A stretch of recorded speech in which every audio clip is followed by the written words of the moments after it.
is the simplest. Male and female condoms prevent sperm from coming into contact with the vaginal space. That barrier is also why they, unlike other contraceptive methods, are able to prevent transmission of certain sexually transmitted diseases. Meanwhile, the diaphragm, cervical cap, and sponge work by being placed over the cervix, barricading the entrance to the uterus. These contraceptives are sometimes called barrier methods and can be used with spermicides, an example of the second category, disable. A spermicide is a chemical that immobilizes and destroys sperm. Today's spermicides come as foam, cream, jelly, suppositories, and even a thin piece of translucent film that dissolves in the vagina. These products can be inserted directly into the vagina before intercourse, or can be combined with block methods, like a diaphragm or condom, for added protection.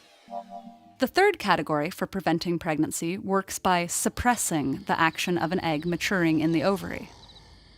If there isn't an egg available in the fallopian tube, there's nothing for sperm to fertilize. Hormonal contraceptives, including the pill, the patch, the depot shot, and the vaginal ring, all release synthetic versions of various combinations of progesterone and estrogen. This hormone cocktail suppresses ovulation, keeping the immature egg safely sequestered in the ovary. Synthetic progesterone also has a block trick up its sleeve. It makes cervical mucus too thick and sticky for sperm to swim through easily. There are other contraceptives that use multiple approaches at the same time.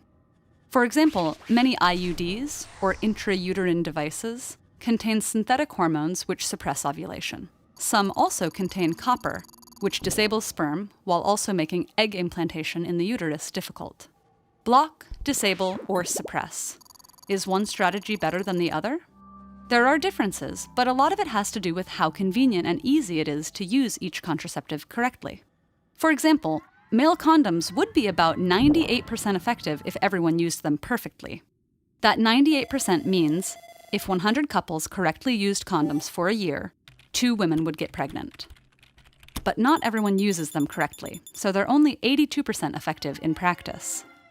Other methods, like the patch and pill, are 99% effective when they're used perfectly, but in practice, that's 91%. Spermicide is only 85% effective, even with perfect usage, and just 71% effective with typical usage. Another important consideration in the choice of contraceptives are side effects, which almost exclusively affect women rather than men. Hormonal methods in particular can cause symptoms like headaches, nausea, and high blood pressure, but they vary from woman to woman. That's why these methods require a prescription from a doctor. The choice of contraceptive method is a personal one. And what works best for you now may change later. Scientists also continue to research new methods, such as a male pill that would prevent sperm production. In the meantime, there are quite a few options to block sperm, disable them, or suppress eggs and keep them